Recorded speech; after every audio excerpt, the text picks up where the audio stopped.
મારું નામ વૃષ્ટિ પરેશભાઈ વેકરિયા છે અને હું ધોરણ 10 માં ભણું છું. એક્ઝામ આપી છે ધોરણ 10 ની અને મેં બોર્ડની એક્ઝામ લેપટોપ પર આપી છે અને મારા 84% આવ્યા છે અને હું શાળામાં પ્રથમ ક્રમે આવી છે. વિદ્યાર્થીઓને એવો જ સંદેશ આપવા માંગુ છું કે કોઈ દિવસ નિરાશ ન થવું જોઈએ અને હિંમત ના હારવી જોઈએ. તમારામાં જે સ્કિલ છે તેને અભ્યાસની સાથે સાથે તેને ડેવલપ કરવી જોઈએ અને બીજી કોઈ પણ એક્ટિવિટી કરવી જોઈએ.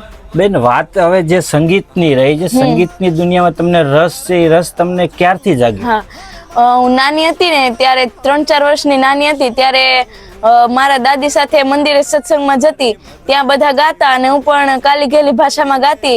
પછી મને ગાવાની મજા આવતી અને મમ્મી પપ્પાએ પણ પછી મારા નજીકમાં ત્યાં સંગીત ક્લાસ હતા ત્યાં જોઈન કર્યા અને પછી ધીમે ધીમે હું સંગીત શીખવા લાગી. બેન, તમને સોશિયલ મીડિયામાં નિહાળવા હોય તો એના માટે કઈ આઈડી કરવા? મારી ઇન્સ્ટા, ફેસબુક ને યુટ્યુબમાં આઈડી છે. ઇન્સ્ટામાં વૃષ્ટિ પટેલ ઓફિશિયલ છે, ફેસબુકમાં વૃષ્ટિ વેકરિયા અને યુટ્યુબમાં વૃષ્ટિ પટેલ ઓફિશિયલ નામની ચેનલ છે. બેન, હાસ્યની દુનિયામાં એક જે તમારી પાસે એક કળા પડી છે, તો એ દર્શક મિત્રોને તમે શું?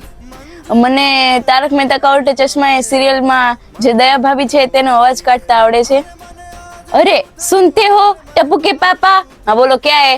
आप सोडा पी के कब तक आ रहे हो? क्यों, तेरे को क्या काम है? ऐसा मैं नहीं, बापूजी पूछ रहे थे.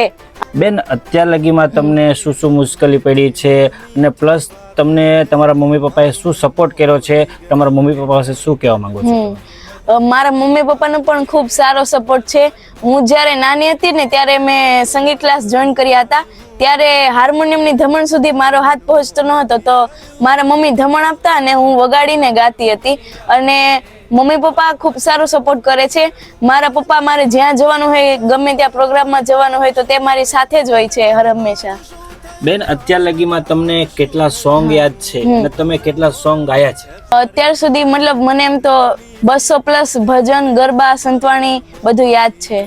મેરા કર્મા તું, મેરા ધર્મા તું. બેન, આપણે અલગ અલગ પ્રોગ્રામ કર્યા છે તો એમાં તમને કેટલી ટ્રોફીઓ મળી છે?